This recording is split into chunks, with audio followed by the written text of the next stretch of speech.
A partir de agora, ouça uma palavra do coração de Deus para o seu coração. É hora da mensagem de Deus.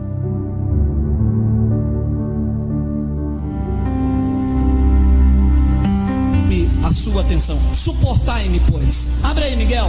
Malaquias, capítulo 1, versículo 1. Esta é a arma dos pastores. Quando na igreja se fala em Malaquias, as ovelhas já sabem, vamos ser tosqueadas. E os pastores dizem, mas está na Bíblia. E digo eu, nós não temos uma doutrina bíblica. A nossa doutrina não é bíblica. Se fosse bíblica, Malaquias serviria para mim, Levítico serviria para mim, porque Levítico é bíblico. Malaquias não é bíblico, mas não serve para mim. Então a nossa doutrina está nas epístolas de Paulo, de Romanos a Hebreus, que são a revelação da graça de Deus para a igreja gentílica que vive o novo pacto. Então preste atenção, Malaquias capítulo 1, versículo 1. Peso da palavra do Senhor contra a igreja no Brasil, contra a igreja, contra os gentios. Então leia, peso da palavra do Senhor contra Israel por intermédio de, então, o livro de Malaquias,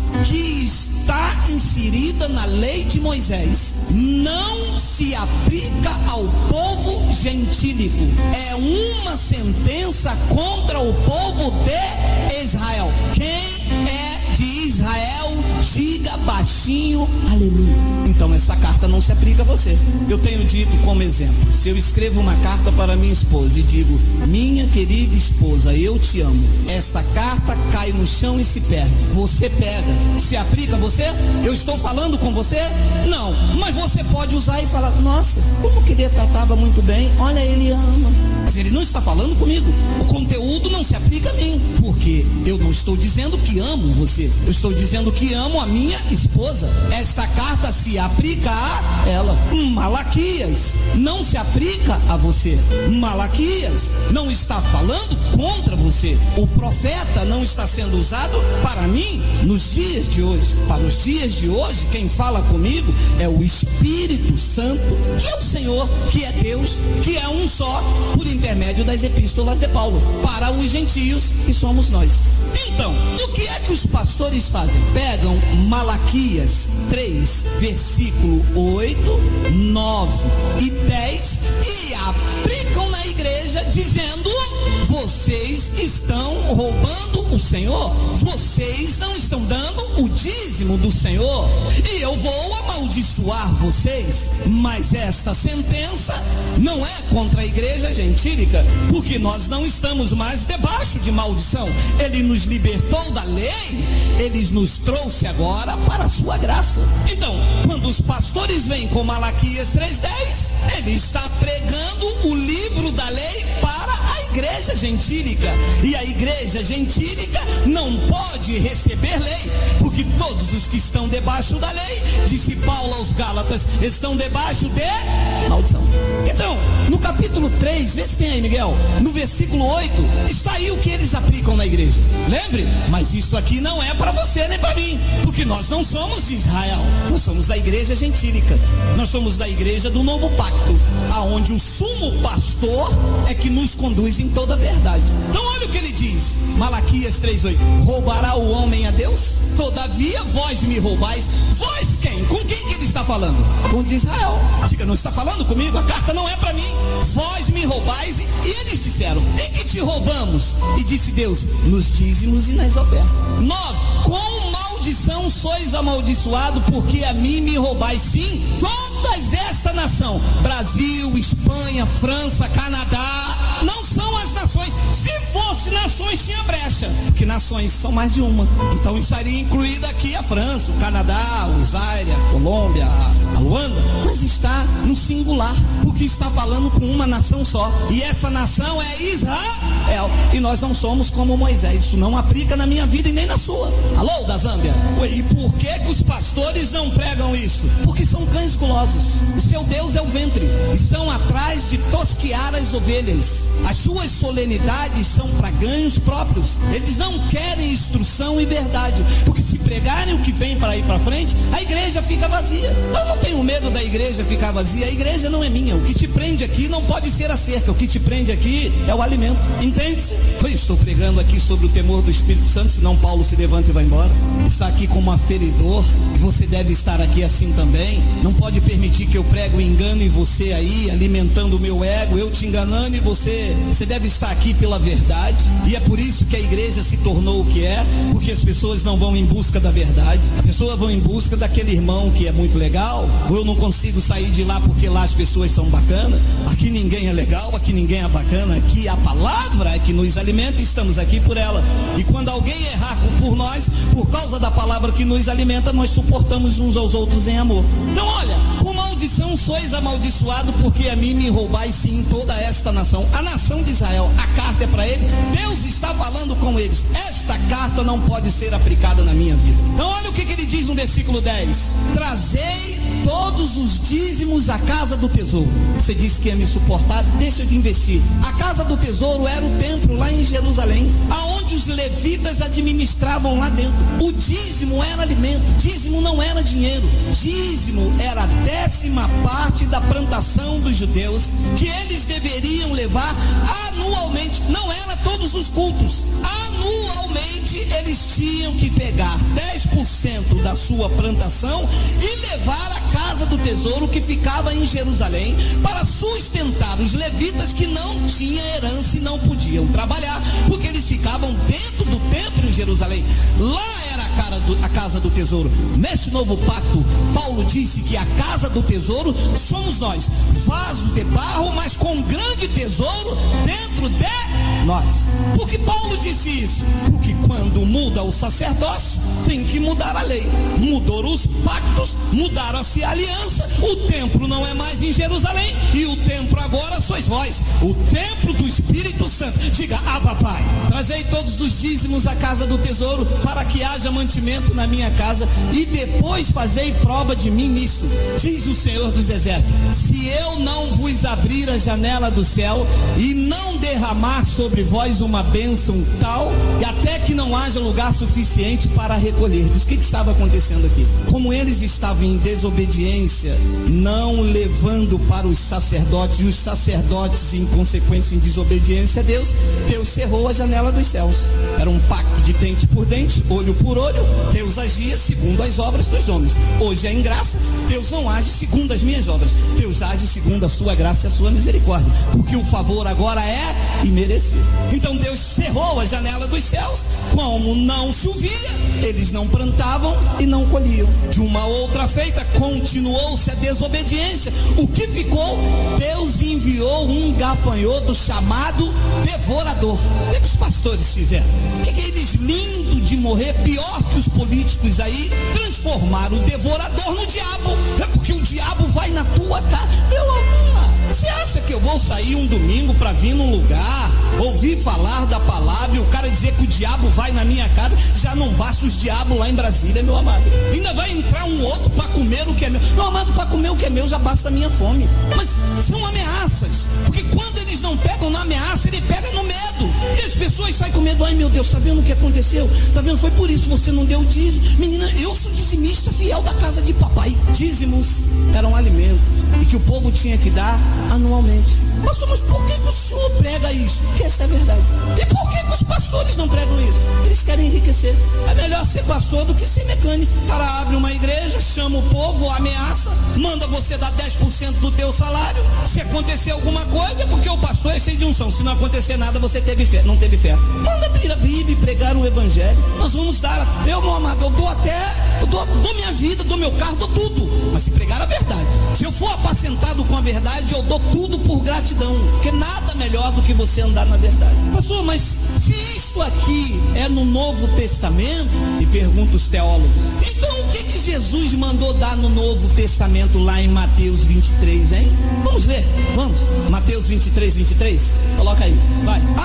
Jesus falando com escribas e com fariseus. Preste atenção, você que tem mente iluminada. Jesus está falando com a igreja e com os irmãos. Quem era fariseus?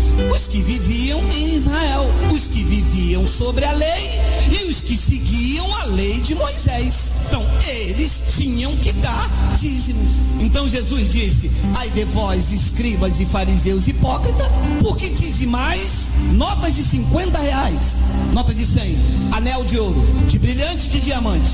Qual era o dízimo que os escribas e fariseus davam? Diga lá, olha lá: hortelã, endro e cominho, porque isso era o dízimo. Você vê as ovelhas levando. Quem disse isso aí? Saco de milho. Para quem? Vou levar meu dízimo para a igreja. Você vê? Que dízimo? Não era dinheiro. Dízimo era alimento. Então ele diz: vocês dizimam a hortelã, o endro e o cominho e desprezais o mais importante da lei. Ah, dízimo era da lei. Ah, e vocês estão desprezando o mais importante da lei: o juízo, a misericórdia, a fé. Deveis, porém, fazer estas coisas, dar o dízimo do endro e não omitir aquela. Ah, tá vendo? Jesus mandou no Novo Testamento dar os fariseus dar o dízimo. Olha, eu vou te poupar, mas deixa ele explicar. Mateus não é Novo Testamento. Ah, não, espera aí. Não, entrei no lugar errado, tá vendo? Você não prega a verdade. Mateus, Marcos, Lucas e João não é Novo Testamento. São livros históricos que tratam da biografia do nascimento de Jesus nos dias de sua carne. Porque olha o que explica o escritor dos Hebreus. Coloca lá, Miguel. Porque onde há testamento, é necessário que intervenha a morte do testador. Para aí. É verdade. Nunca tinha me mostrado isso. Ora, para ser testamento tem que acontecer a morte do testador. E se o testador está vivo, então não é testamento. Recebe? Recebo o entendimento do Espírito na minha mente. Então, enquanto Jesus, nos dias de sua carne, o conhecido Emanuel, estava andando em Jerusalém, ainda era a lei, porque a lei e os profetas duraram até João. Então ele estava andando ali, mas ele estava sobre a lei. Jesus nasceu sobre a lei, e nos dias de sua carne tinha que se aplicar a lei, porque para ser Novo Testamento era necessário que intervenha a morte dele. Então da cruz para cá, aí sim é Novo Testamento. Porque olha o que ele diz 17, olha, lê agora. Porque um testamento tem força onde houve morte. Ou terá ele algum valor enquanto o testador vive? Então, enquanto Jesus estava vivo, não tinha Novo Testamento, ainda era velho. Recebe? Diga: eu recebo. Está aí. Pastor, mas por que isso só tem aqui? Não, isso não tem aqui. Isso está aqui. Não está longe de ti, está na tua boca, está no teu coração. Eles que não pregam. Aí toda a doutrina da igreja está inserida onde? Mateus, Marcos, Lucas. Aqui é novo, vocês não pregam novo. Olha a mulher do fluxo de sangue, desce, Zaqueu. São histórias, não tem revelação, não tem doutrina. Então eles pegam a passagem de Mateus 23 e diz que Jesus no Novo Testamento mandou dar dízimo, mas Mateus, Marcos, Lucas e João não é Novo Testamento, porque um testamento só tem força de lei quando o testador morre, e o testador, que é Jesus, estava vivo em Mateus, Marcos, Lucas e João. Então quando você abre da cruz para cá, você não vê Paulo falando em dízimo, não vê Paulo obrigando os irmãos, sendo pesado aos irmãos. Paulo trabalhava, Paulo passou dificuldade, a igreja, sem acusação da lei, respondeu com gratidão, não deixava o apóstolo passar a perda. Ele disse: eu recebi tudo, estou cheio, desde que Epafrodito me trouxe das vossas mãos como um sacrifício suave e agradável a Deus, mas sem imposição. Você entra na igreja 2 horas pedindo dinheiro, você entra na igreja, a ovelha sai tosquiada, te ameaça, e a ovelha entra dentro de casa, vê a panela cair, aí ela lembra que o pastor disse: ó, o devorador na tua casa, uma panela que caiu. E é assim que as ovelhas estão fora do pasto. As ovelhas estão no mundo aí porque entraram dentro. Eu consigo ver às vezes com meus olhos espirituais, às vezes elas entram aqui, eu vejo, caramba, olha, mas o cara chega, passou a máquina, nem porque às vezes eles passam a máquina tem uns que tosqueiam, mas chega, passa a máquina, a pessoa entra quebrada, com vontade de subir. As pessoas querem ouvir tudo menos de Deus, que elas foram tão tosqueadas, tão feridas, só prestaram enquanto tiveram, só prestaram enquanto podia dar, que na hora em que elas mais precisaram, é o vale quanto pesa. Então Deus tirou tudo isso. Então olha, eles usam uma passagem, me suporte, porque isso meu espírito se revolta. Quando a pessoa deveria ensinar a igreja, elas usam expressões para tomar o dinheiro. O descaramento, e até de algumas igrejas em graça, são tão grandes que eles usam uma passagem que Abraão deu dízimo e diz assim: mas Abraão deu dízimo, foi antes da lei. Olha só, Hebreus capítulo, volta, Miguel, vai, pode ir, perdão, pode ir, vai, aí. Ora, sem contradição alguma, o menor é abençoado pelo maior. 8. E aqui certamente tomam dízimo homens que morrem, ali porém aquele de quem se testifica que vive. Preste atenção na revelação. O apóstolo Paulo está escrevendo aos hebreus. Quem são os hebreus? Os hebreus são um povo que vive em Israel. Você vê que Paulo tira a sua ótica dos gentios e escreve uma carta específica para os hebreus. Todo o conteúdo dessa carta é para os hebreus e que serve de observação, de conhecimento para mim. Quando Paulo escreveu esta carta, ele escreveu no ano 65, e o templo em Jerusalém só foi derrubado nos anos 70, de acordo com a profecia de Daniel. Então, nesse tempo aqui ainda, aos hebreus, o templo levítico estava de pé.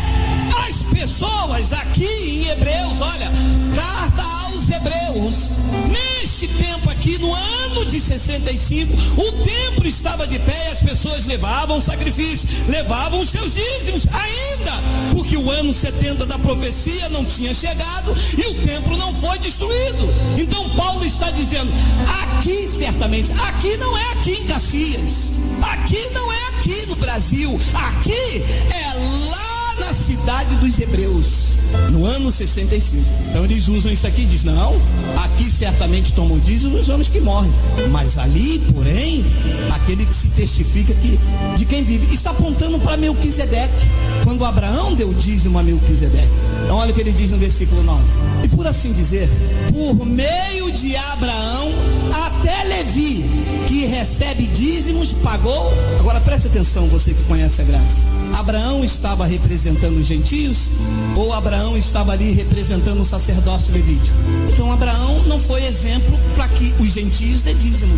Abraão foi exemplo para o sacerdócio levítico, que quando Abraão encontrou Melquisedeque, os levíticos não tinham sido levantados ainda, e Melquisedeque, que era Deus, estava pré-anunciando o evangelho da circuncisão a Abraão. Olha o que é que diz no versículo 10, porque ainda ele estava no lombo de seu pai, quando Melquisedeque lhe saiu ao encontro. 11, de sorte que se a perfeição fosse pelo sacerdócio levítico, porque sob ele o povo recebeu a lei, que necessidade havia logo de que outro sacerdote se levantasse segundo a ordem de Melquisedeque e não fosse chamado segundo a ordem de Arão? 12, porque mudando-se o sacerdócio, necessariamente se faz também mudança de lei.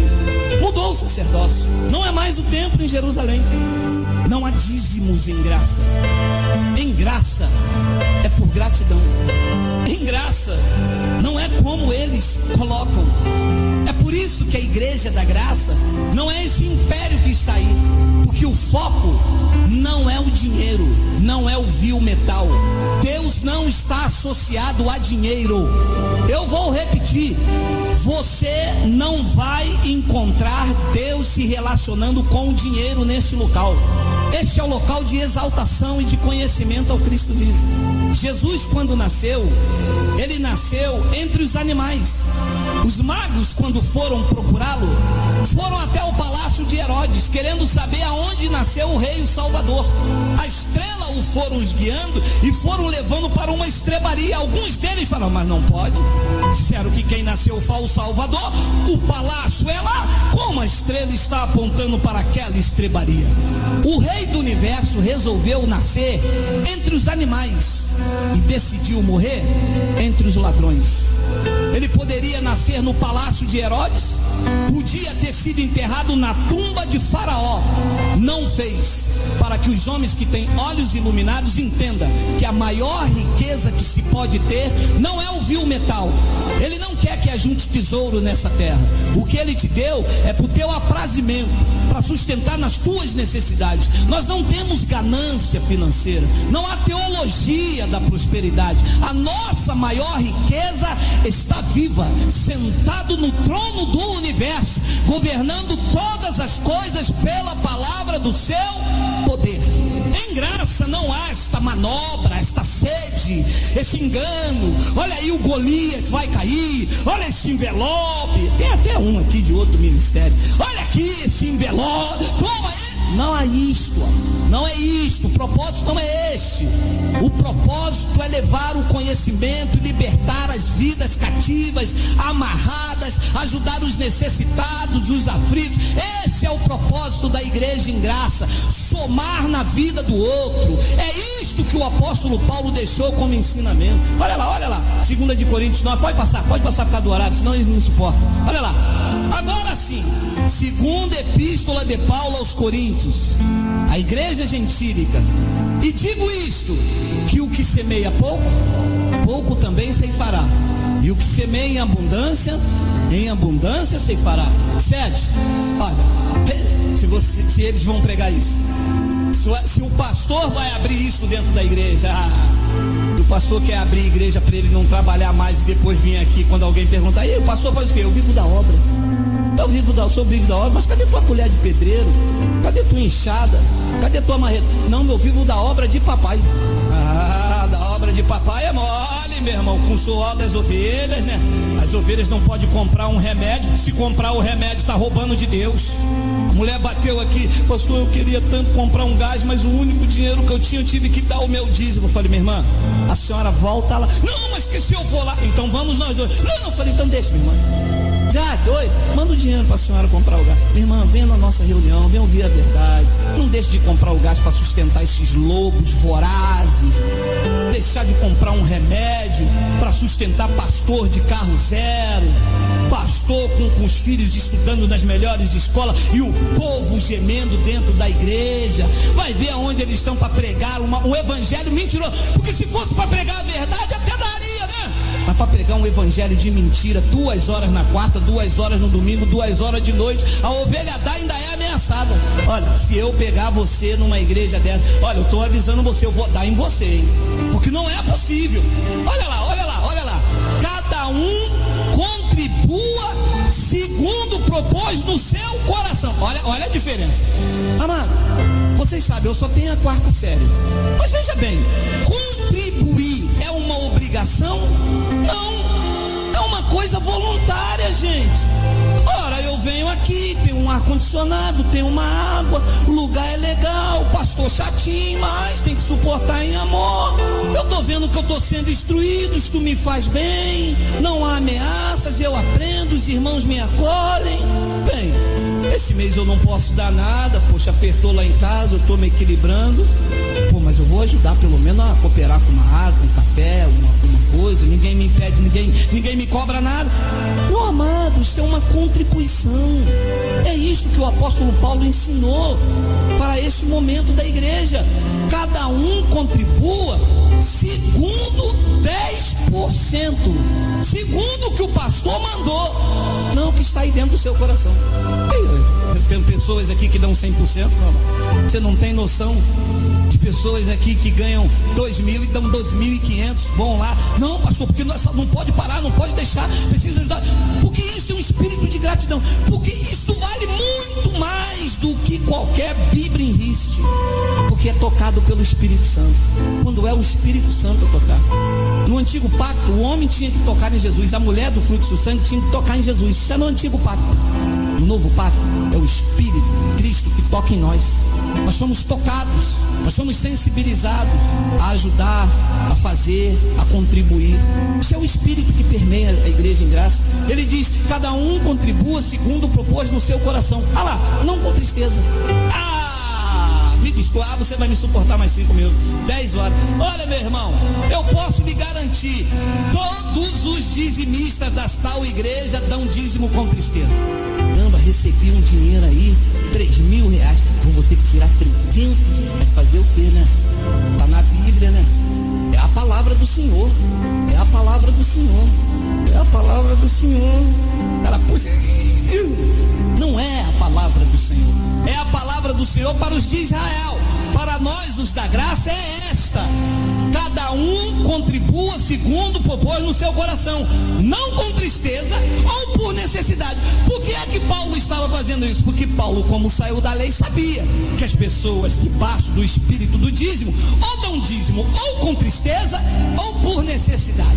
É ou não é? Você que veio de lá, você veio de lá, você dava pela necessidade da janela dos céus abrir, e não abria nunca, só abria para quem estava aqui atrás. Para quem estava aqui atrás, abria janela, abria porta, abria telhado, abria casa, abria o mar vermelho.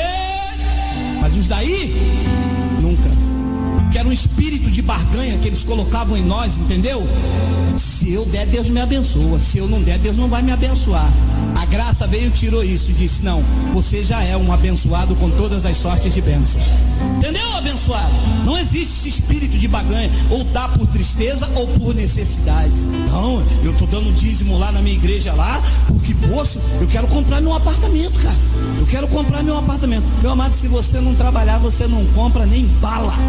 É que quando você trabalha, Deus abençoa o fruto do seu trabalho. Ele já abençoou. E você começa a prosperar com dignidade. Isso é de glória em glória. Então ele diz: não com tristeza ou por necessidade. Olha lá que lindo, olha lá, olha lá. Não, volta, volta, volta. É a verdade. Não corre não. Porque Deus ama ao que dá com. E a gente não dava com alegria. Eu nunca dei com alegria. Minha mulher uma vez reclamou. Caramba, me lembro até hoje. R$480 há 10 anos atrás. Meu irmão, era como quase 5 mil. Nós tínhamos que pagar uma conta, aquele dinheiro ainda ia faltar. Fervoroso, né, meu? Camisa até aqui, não podia usar de bermuda, e aquela coisa toda, varão de Deus. Peguei o dinheiro tremendo na mão e disse: mulher, vamos acreditar, Deus vai fazer. Deus nunca fez, porque Deus não quer esse espírito de barganha com Ele. Deus não negocia a sua glória. Deus não quer esse negócio de Deus só vai me dar se eu der, não. Tudo é dele, meu amado. O ar que você respira, a sua vida, a sua casa, o seu carro, tudo é dele, 100% é dele, meu amado. Deus não precisa do teu dinheiro, meu amado. Deus é rico, quem precisa do dinheiro somos nós. Você vê que se Deus vai ficar feliz você pegando metade do teu pagamento, dando para Ele. Você acredita nisso?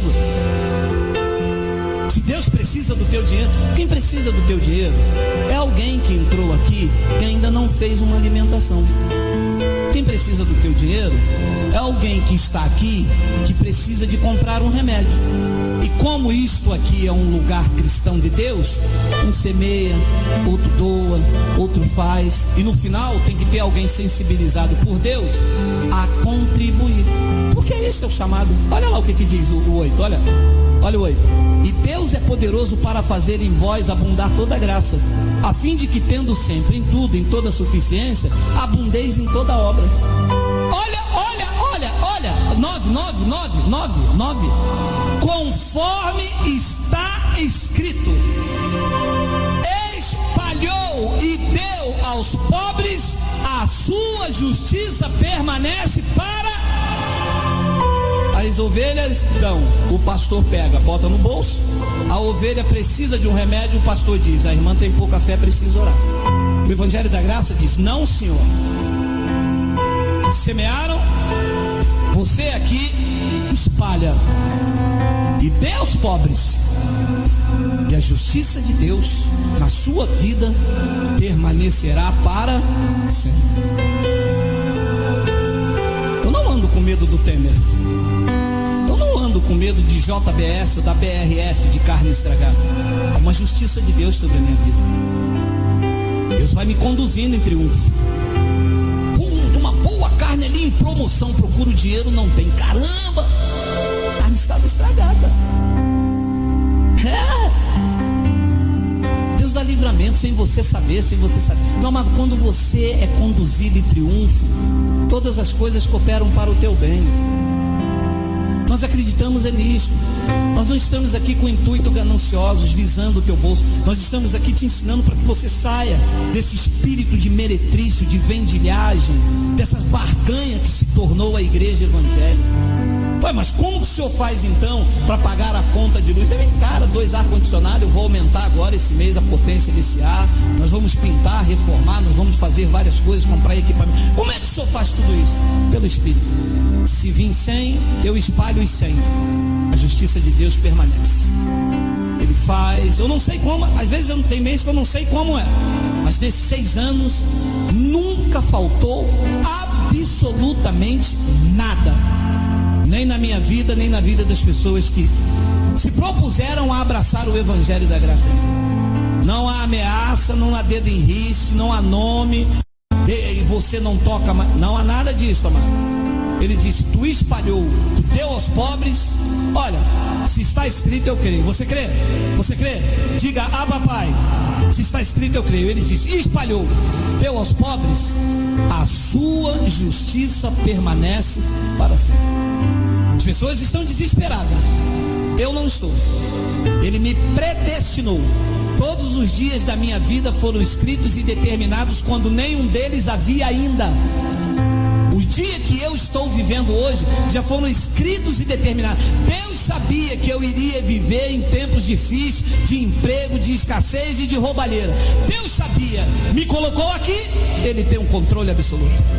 Não há imposição, ninguém manda em mim, não há nomes aqui escritos para quanto eu tenho a dar. Que eu posso. É pouco aos olhos de alguns? Pode ser. Aos meus olhos é o que eu posso fazer.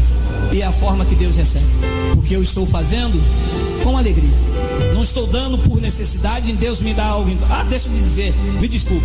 Você não entrou aqui, você não veio atrás de bênção, porque você já é um abençoado. Você não veio atrás de prosperidade, porque você já é próspero. Você não veio atrás de milagre, porque o milagre te acompanhou. Você não veio atrás de cura, porque tu já és curado. Você veio para agradecer. Você veio reconhecendo que sem Deus nós não podemos nada.